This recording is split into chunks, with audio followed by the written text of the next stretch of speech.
Yeah, pretty backyard here, just off of Main Street, Findlay, Ohio. What am I doing? What am I doing today? I gotta put this in the roof. Yes, I'm also doing roofing today.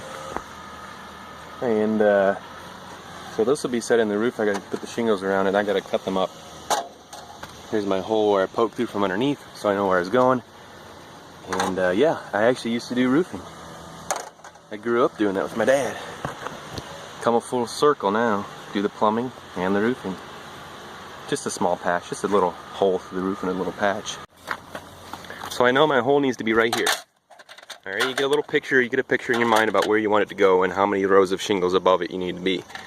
So this is where I need to be. What I like to do is just pull this layer, and this layer out. Just get it out of my way so it's easy to work with. And to do that, this course of shingles goes up to here. Okay? Which means you got nails here, obviously underneath there. And you also got nails here, which poke through the top of this layer, because it goes all the way up to here. So in order to remove this shingle, you have to take out this row of nails here, underneath the lip here, and also these here. I've already removed this layer here, and now I'm working on taking this out. These nails out here. So now that I've got the nails out of this course of shingles right here, you can see I've pulled the nails out of the nail holes, and I'll put them back in next to them, not right in the same nail holes. Now that I've got these nails out of here, and also these nails out of here,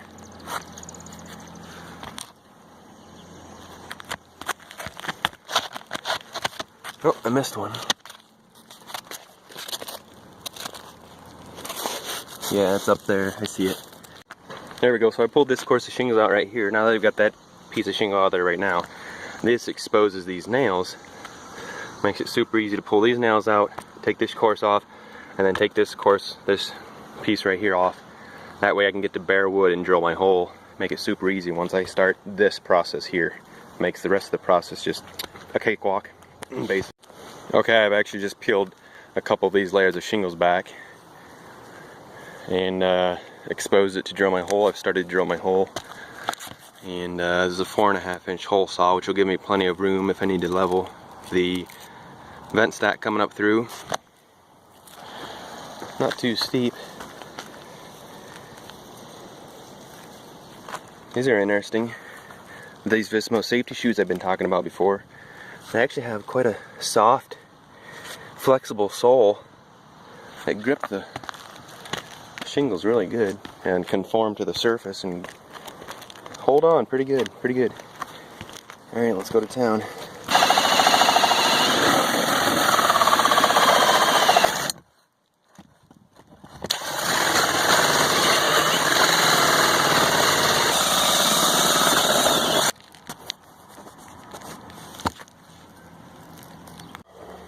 Ooh, this house is getting a whole gut. Almost. I guess they're leaving the ceiling. Here's our bathroom.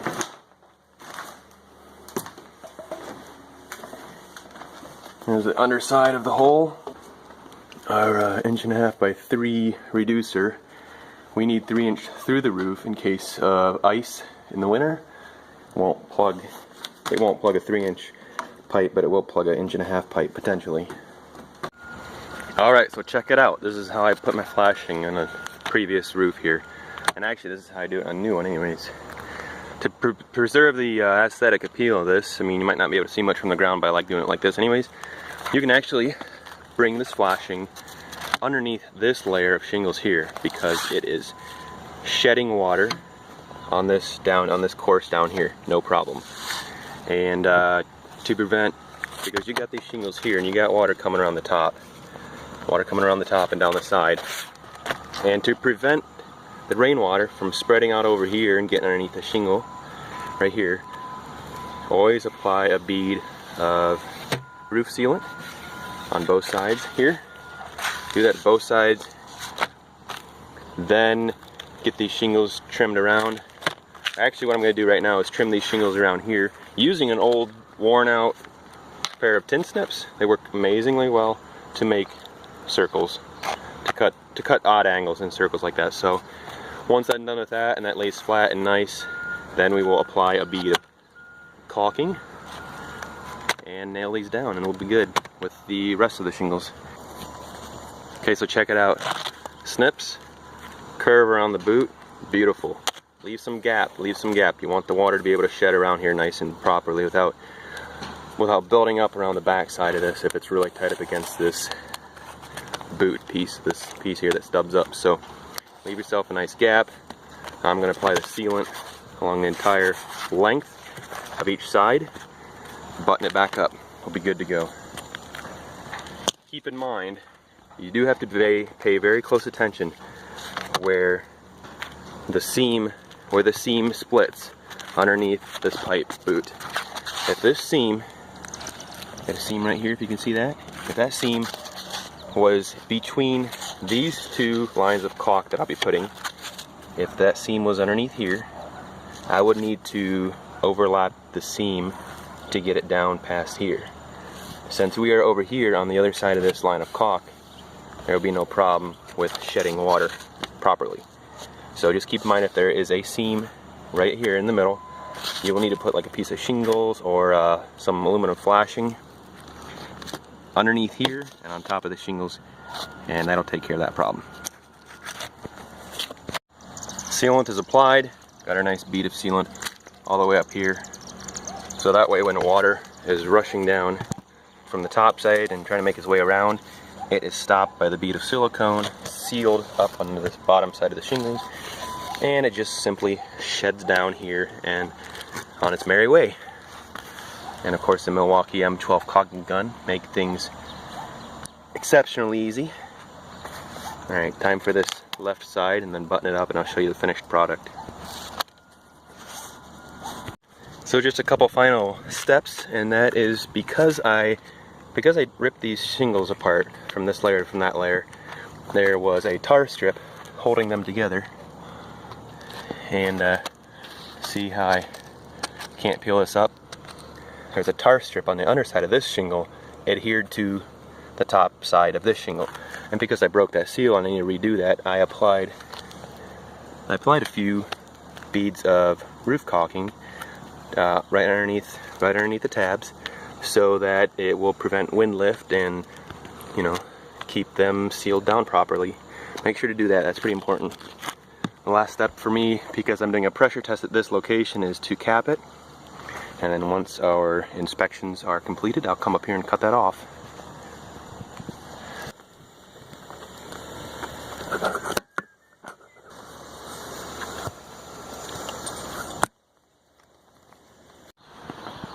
So right now, I'm attempting to drill through a fairly thickish exterior wall for a vent pipe for the power vent water heaters that are going in this here basement.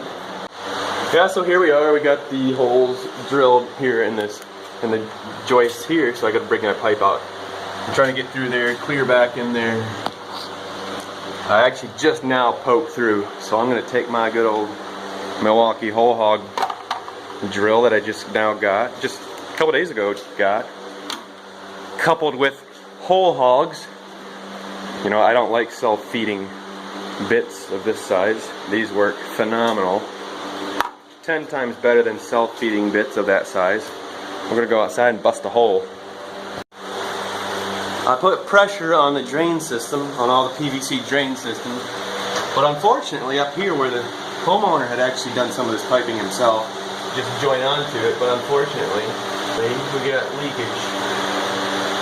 The pressure's off, I forgot. Anyways, this joint and this joint back here are leaking real bad. Actually pretty bad, pretty substantial. So we also have to move a toilet the other way around, where it's kind of facing one way to the wall. It needs to go 90 degrees the other way. They changed their mind, but progress, because we got the water heater going. This is the power vent water heater. So this is Milwaukee's M12 trap snake system. This is actually for the toilet. See, it's got a little curve to the end, that rubber boot there, that actually goes in the end of into the toilet. And it's got a little motor. I had to take the toilet off anyways because the wax seal is leaking. Let's see what we got. Water. That water should not be sitting there.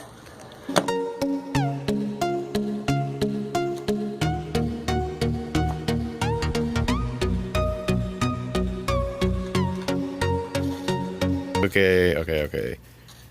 Just to be very clear, this is not what this is meant for. It's actually meant to go through the toilet itself.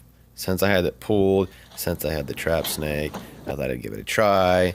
Thought I'd go through it, so don't get any wrong ideas. This is not really what it's meant for. I thought I'd give it a go, just in case it was within reach of my trap snake. But in the end, it was all for naught.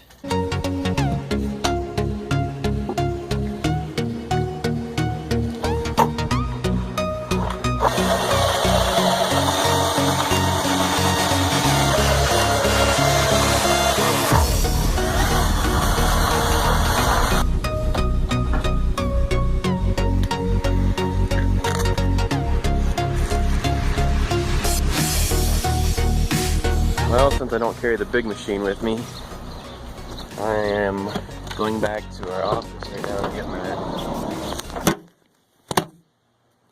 so that I can clear this line. I generally don't pull the toilet for this, but it was leaking at the wax seal, so I needed to swap out anyways. It's exactly 6:30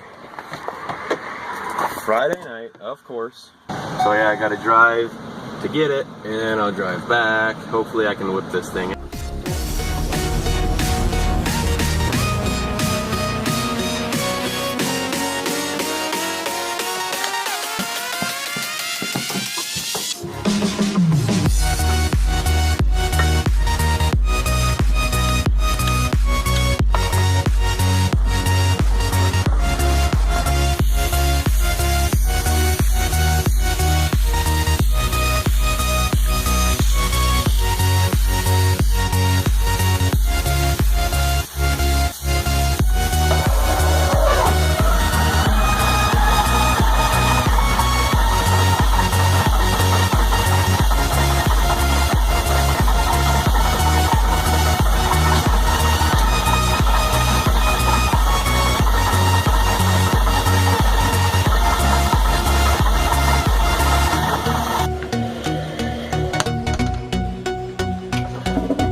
Yeah.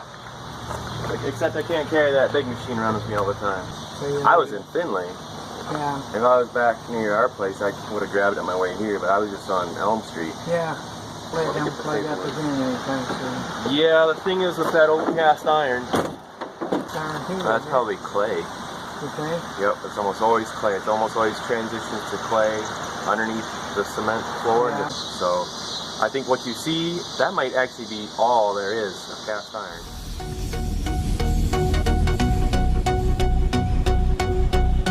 Well, it's a late night out here. Replacing a blower motor there for that fan assembly. Just after I got a drain line cleared through a toilet flange. That went alright. But I'm just happy for lights here. Alright.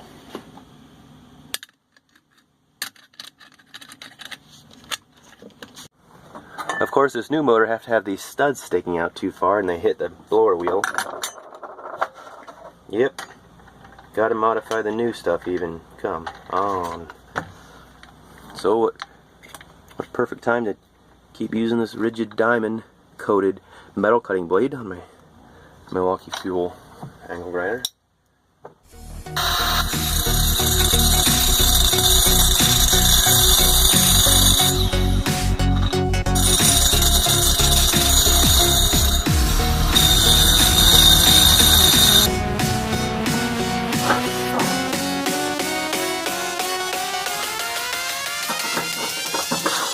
I'm sorry, what was that? I couldn't hear you over the awesomeness of my surge.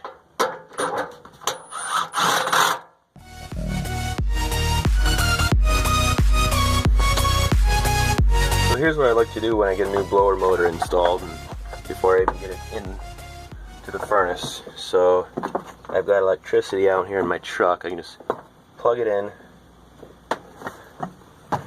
test it, flip the switch.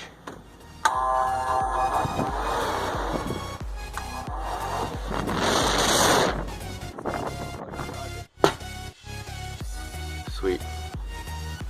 We got our directional wires hooked up correctly. It's spinning nice.